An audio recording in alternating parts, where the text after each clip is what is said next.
श्री शिवाय नमस्तु भयम। दोस्तों, जैसा कि आप सभी लोग जानते हैं कि 3 अप्रैल 2026 यानी शुक्रवार को पड़ रही है वैशाख महीने की कृष्ण पक्ष प्रतिपदा तिथि। और दोस्तों, यह वह तिथि है जो वैशाख मास में पड़ने वाली सबसे बड़ी तिथि है, क्योंकि यह शुक्रवार के दिन पड़ रही है और इसका बहुत ही बड़ा और विशेष महत्व होता है।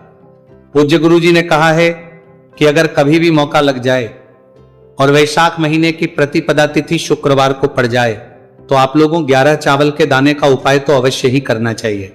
इन दोनों का संयोग बहुत ही कम आता है। इसी के साथ में गुरुजी ने अपने शिव पुराण कथा में बताया है कि इस दिन आपको 11 चावल दाने का उपाय तो आपको अवश्य ही करना चाहिए, क्योंकि ऐसा दिन पूरे साल में सिर्फ एक ही बार आता है।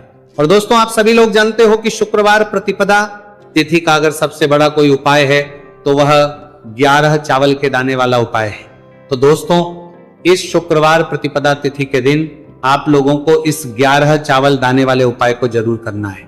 बहुत सारे लोग होंगे जिन लोगों ने इस उपाय को ना किया हो, मतलब पूरा साल निकल गया, उन्होंने किसी भी दिन इस 11 चावल के दाने वाले उपाय को ना किया हो। पर दोस्तों, आपके पास एक आखिरी मौका बचा हुआ है, जो कि 3 अप्रैल शुक्रवार प्रतिपदा तिथि के दिन है। तो इस दिन आप लोगों को इस वाले उपाय को जरूर कर लेना है। भले ही आप पूरे महीने भर इस उपाय को ना किया हो, पर अगर आपने इस वैशाख महीने की प्रतिपदा तिथि के दिन अगर इस वाले उपाय को कर लिया तो आपको इस उपाय को करने का वह फल मिलेगा जिसकी आपने कभी कल्पना भी नहीं करी होगी। इसीलिए आप लोग इस वाले उपाय को एक बार जरूर कर लेना है, ताकि आप लोगों के हाथ से यह मौका ना जा सके और आपको इस उपाय को करने का फल मिल सके।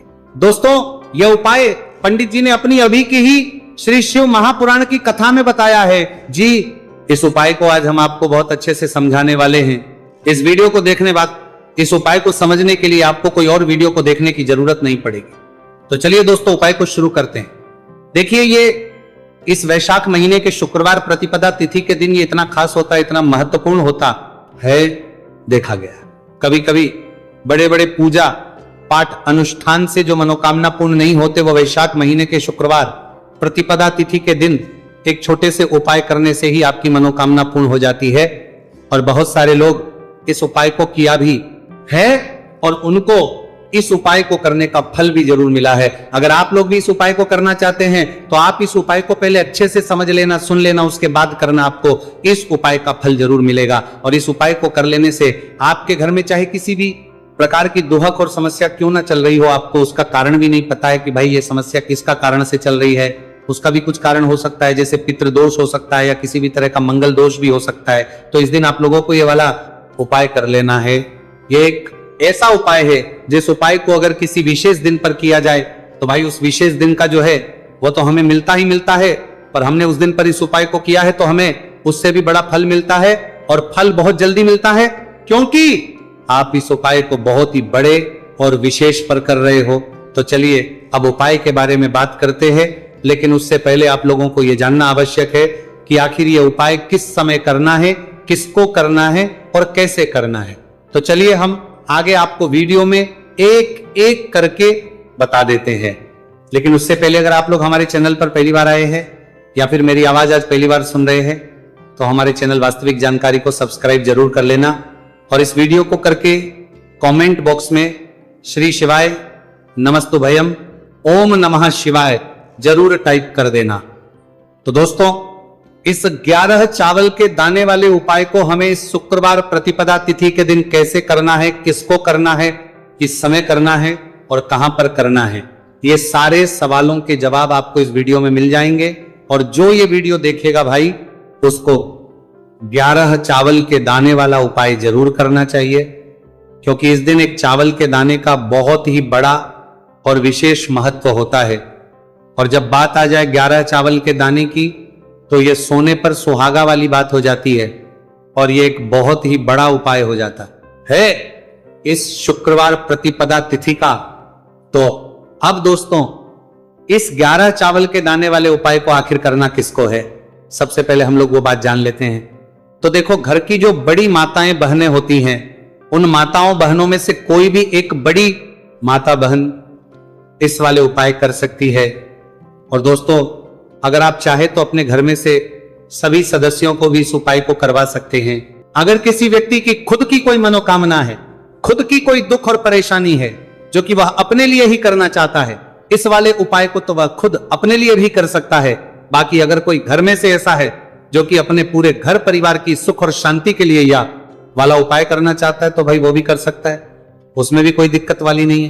कहने का मतलब यह है कि इस उपाय को हर एक सदस्य भी कर सकता है और पूरे घर परिवार के सदस्य के लिए घर की बड़ी माताओं बहनों में से कोई एक माता बहन भी कर सकती है। माताएं बहनें अगर घर में उपस्थित ना हो या वह ये वाला उपाय ना कर पा रही हो तो फिर घर का कोई बड़ा सदस्य भी इस 11 चावल के दाने वाले उपाय को कर सकता है, चाहे फिर वो पुरुष ही क्यों ना हो, उसमें कोई भी दिक्कत वाली बात नहीं है। अब दोस्तों, इस 3 बल के दाने वाले उपाय को हमें करना कहां पर है? हमें इसे शिव जी के मंदिर में जाकर करना है। बहुत सारे लोग प्रश्न करते हैं हर एक उपाय को करते समय, क्या हम इस उपाय को घर पर कर सकते हैं? तो इस वाले उपाय को आप घर पर नहीं कर सकते हो।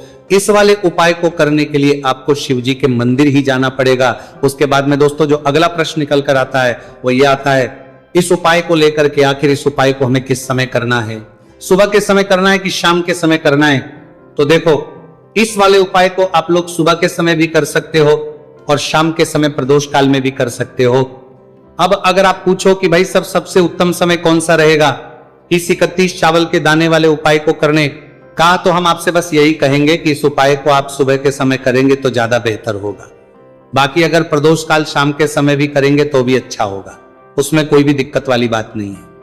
तो अब दोस्तों, अगली सबसे बड़ी और महत्वपूर्ण बात आती है, वो ये आती है कि सुबह अगर हम उपाय को करेंगे तो हमें कितने बजे से लेकर कितने बजे तक के बीच में करना है, और शाम के समय प्रदोष काल में करेंगे तो हमें कितने बजे से लेकर कितने बजे के बीच में करना है। तो देखो, सुबह जितनी जल्दी हो सके आप उपाय को करने की कोशिश करना। बाकी अगर किसी कारणवश लेट भी हो जाओ, थी देर भी हो जाए, तो 10 या 11 बजे तक भी आप उपाय कर लेना, पर 12 बजे से ज्यादा देरी ना हो। ठीक है, इस बात का ध्यान रखना। उसके बाद में दोस्तों, अगर शाम के समय प्रदोष काल की बात करें, प्रदोष काल का जो समय है होता है वो शाम के 6 बजे से शुरू हो जाता है। मतलब शाम के 6 बजे से लेकर 7 बजे के बीच का जो समय होता है, यह समय प्रदोष काल का समय होता है। पर अभी जो मौसम चल रहा है, इस मौसम में जो है शाम बहुत देरी से होती है, तो आप इस उपाय को 7 या 8 बजे के बीच में भी कर सकते हो। मतलब शाम के 6 बजे से 8 बजे के बीच में आप कभी भी इस वाले उपाय को कर सकते हो, उसमें कोई भी दिक्कत वाली बात नहीं है। अब दोस्तों, यहां पर इस उपाय को लेकर एक और सबसे बड़ी बात यह निकल कर आती है कि इस 11 चावल के दानों को हमें लेना कहां से होता है, और हमें इस उपाय को करने के साथ में क्या और कुछ भी सामग्री ऐसी होती है जो शिवजी के मंदिर लेकर जानी पड़ रहती है।